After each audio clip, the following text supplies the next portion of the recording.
This recording marks the 40th episode of Weapons and Warfare, and while we haven't been around a particularly long amount of time, there is one story we've followed almost from the beginning, the V-22 Osprey, and this week we have an update.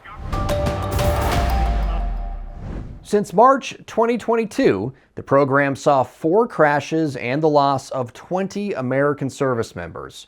Most recently was last November, when a crew of 8 Air Force airmen lost their lives in a V-22 crash off the coast of Japan. That crash and the string of crashes before it prompted a service-wide stand-down of the Osprey as the investigation into the November 2023 crash moved forward. The examination found the November incident, at least in part, was caused by a catastrophic failure in one of the aircraft's gearboxes. In May, the aircraft was allowed to fly again, but only within 30 minutes of an alternate landing site. But there are signs of progress. Now it looks like the aircraft will be deployed once again, albeit with the same restrictions in place.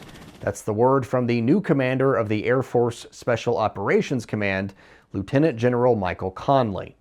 We're about 60% of the fleet that's returned to flying.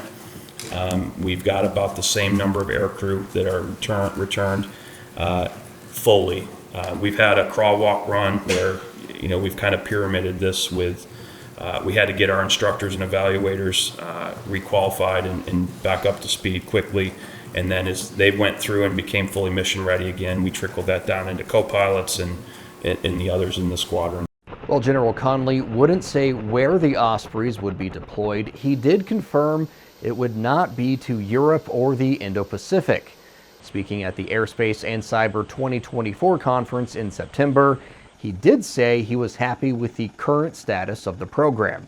We grounded the fleet for the right reasons based on the evidence we had at the time.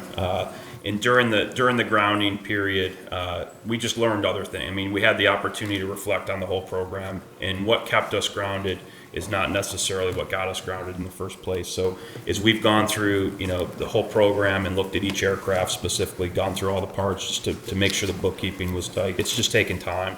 We've been very deliberate and slow and methodical to make sure that we use that time wisely to bring us back up to speed.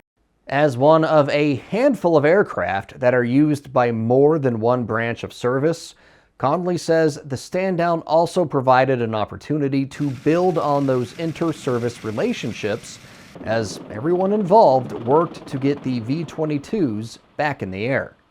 I would suggest right now that sometimes there's opportunity that comes out of crisis, and the relationship we have right now with NAVAIR, the Marine Corps, PMA 275, and General Richardson's team at AFMC is probably as strong as it's ever been. As we look to what the future moves need to be, as we look to keep the V-22 fleet, the DoD V-22 fleet relevant for decades to come, the partnerships have gotten stronger. In terms of guidance for crews that may potentially face the same issues which contributed to the November 2023 crash, General Conley says there are new safety procedures in place. Pilots are now advised to land after a second warning about metal fragments in the Osprey gearbox. Previously, the standard called for 3 warnings before a mandatory landing. At the end of the day, there will always be aircraft commander and crew discretion. It's the nature of what we do. The environments are unique depending on where we fly and what we're doing, but we have tightened up the guidance to try to make it less ambiguous to the crews up there.